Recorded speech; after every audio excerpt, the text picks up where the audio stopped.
Liquid Lunch Live is brought to you by Question Tequila.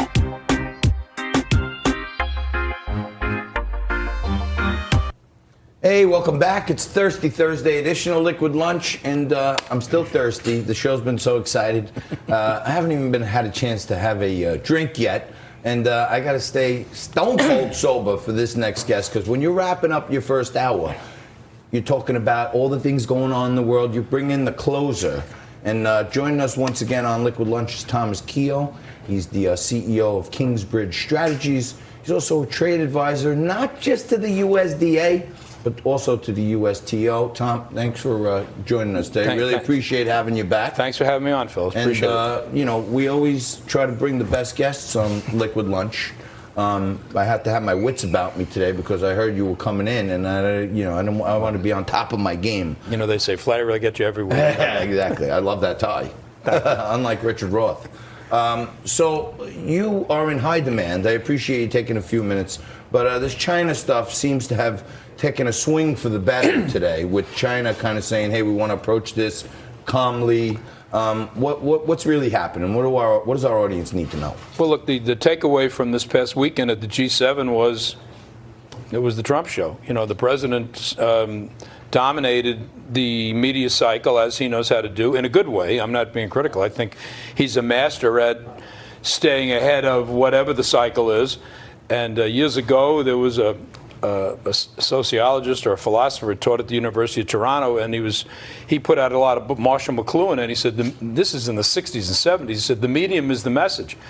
Well, the president understands the medium, whether it's TV or Twitter or whatever, he knows how to get his message out. So what's the takeaway on it?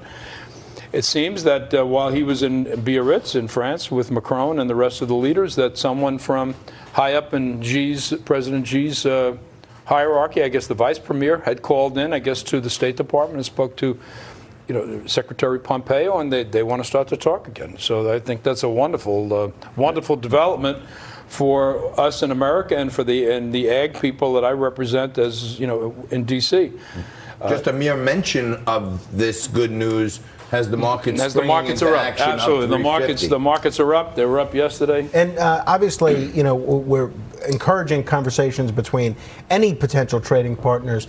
But just so folks understand, as it stands now, which tariffs are slated to go into effect and when? Well, there's additional 5% going on a lot of products, I think sometime in September, and in fact, because this was announced before they went to the G7, and I think that's still going to happen. So, look, but China also has said they're going to up the 25% tariffs to 30 to keep in lockstep with us.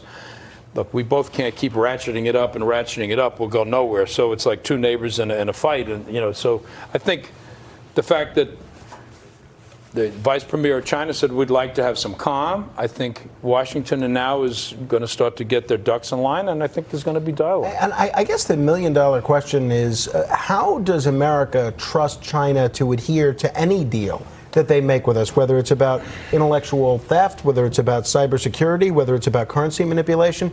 How do we make sure that we don't pull back these tariffs and they don't just keep scamming us? Well, look, if you heard Peter Navarro a couple of weeks ago, he had a list of 7 items that he wanted to see China adhering to. Theft of intellectual property was high on the list. Look, the world knows, the whole free world knows that China has always gamed the system. But we've all been at the roulette table and doing pretty well. So all right, they can game. They can play with a short deck as long as we're getting our piece of the pot. But the president's now come in and said, look, we're not going to play that anymore. And you guys all know that they've been gaming the system. And everyone's crying a little bit, oh, gee, but what about us? What about us? At the end, China's going to be put on the same level playing field as the United States, as all the other countries in the free world. And hopefully, this is going to be a new way for the two countries to coexist. Yeah. We have never had an executive of his ability and capacity in the White House in our lifetime, and he's got a very different way to negotiate and deal.